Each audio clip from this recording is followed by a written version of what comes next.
Hi friends, அஸ்ஸலாமு அலைக்கும். இன்றைக்கி நம்ம சேனலில் பீஃப் பெப்பர் மசாலா எப்படி செய்கிறதுன்னு பார்க்கலாம். அதுக்கு நான் 1/4 கிலோ பீஃப் கறி எடுத்திருக்கேன். ஓகே, வாங்க இப்போ எப்படி சமைக்கிறதுன்னு பார்க்கலாம். ஸ்டவ் ஆன் பண்ணி அதில் நான் ப்ரெஷர் குக்கர் வச்சுருக்கேன்.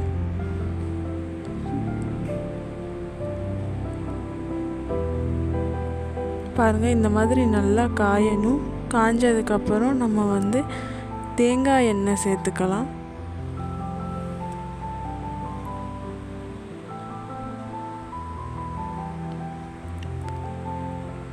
இந்த மாதிரி நான்வெஜ் சமைக்கிறதுக்கு மேக்ஸிமம் தேங்காய் எண்ணெய் யூஸ் பண்ணி சமைச்சா ரொம்பவும் சூப்பராக டேஸ்ட்டாக இருக்கும்.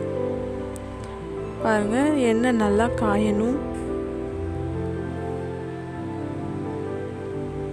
எண்ணெய் நல்லா காஞ்சதுக்கப்புறம் நறுக்குன பெரிய வெங்காயம் சேர்த்துக்கலாம். சேர்த்து நல்லா வதக்கி விட்டுக்கோங்க.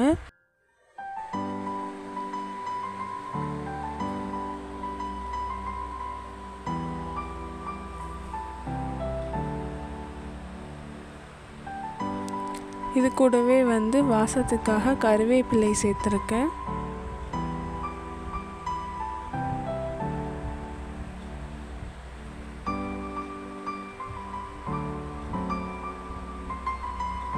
பாருங்கள், வெங்காயம் நல்லா இந்த மாதிரி செவந்ததுக்கப்புறம் நறுக்குன தக்காளியை சேர்த்து நல்லா வதக்கி விட்டுக்கோங்க.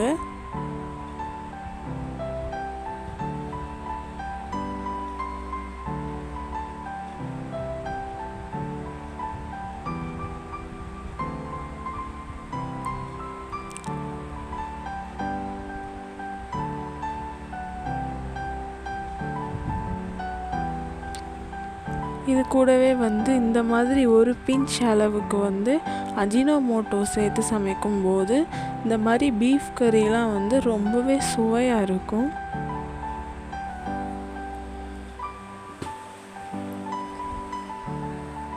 அது கூட ஒரு ஸ்பூன் இஞ்சி பூண்டு விழுது சேர்த்துக்கோங்க. சேர்த்து அதோட பச்சை வாசனை போகிற வரை நல்லா வதக்கி விட்டுக்கோங்க.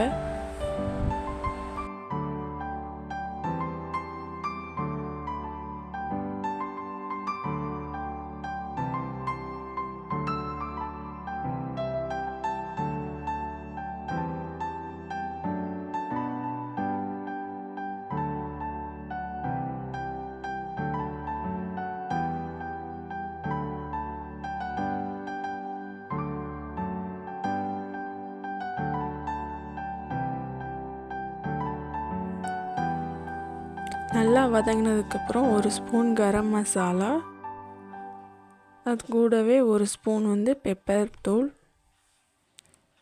சேர்த்து நல்லா வதக்கி விட்டுக்கோங்க.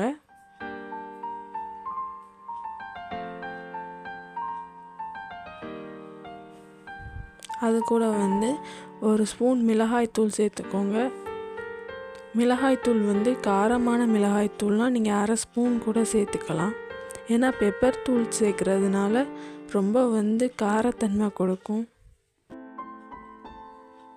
பாருங்கள், மசாலா நல்லா வெந்துருச்சு. அது கூட புதினா மல்லி இலை கொஞ்சமாக சேர்த்துக்கலாம். சேர்த்து இந்த மாதிரி வதக்கி விட்டுக்கலாம். நம்ம அரிஞ்சு வச்சுருக்க கறியில் ஒரு டம்ளர் அளவுக்கு நல்ல தண்ணி ஊற்றி அலசி அதை நம்ம இந்த மசாலாவோடு சேர்த்து நல்லா பெரட்டி விட்டுக்கலாம். எல்லா கறியிலையும் நல்லா மசாலா படுற அளவுக்கு பெரட்டி விட்டுக்கோங்க.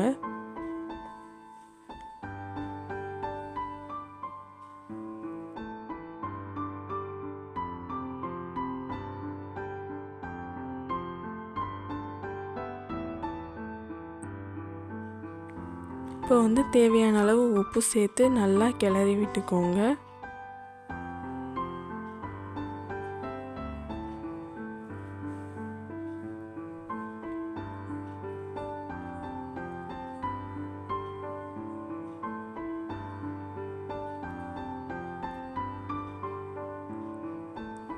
இப்போ ஒரு 1/4 கப் தேங்காய் பால் சேர்த்துக்கலாம்.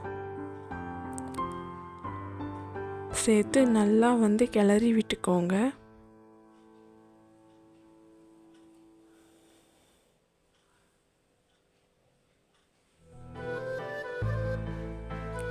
இது கூடவே வந்து 1 டம்ளர் அளவுக்கு தண்ணி சேர்த்துக்கோங்க.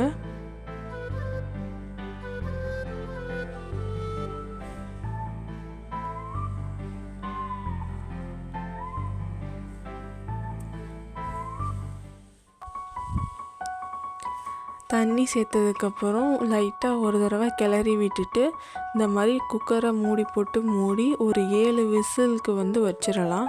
அப்போ தான் வந்து கறி நல்லா சாஃப்டாக வெந்து வரும். பாருங்கள், 7 விசில் அடித்தாச்சு.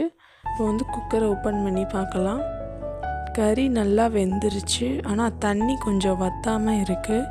நம்ம வந்து மீடியம் ஃப்ளேமில் ஸ்டவ் ஆன் பண்ணி வச்சு தண்ணி வற்ற வச்சுக்கலாம்.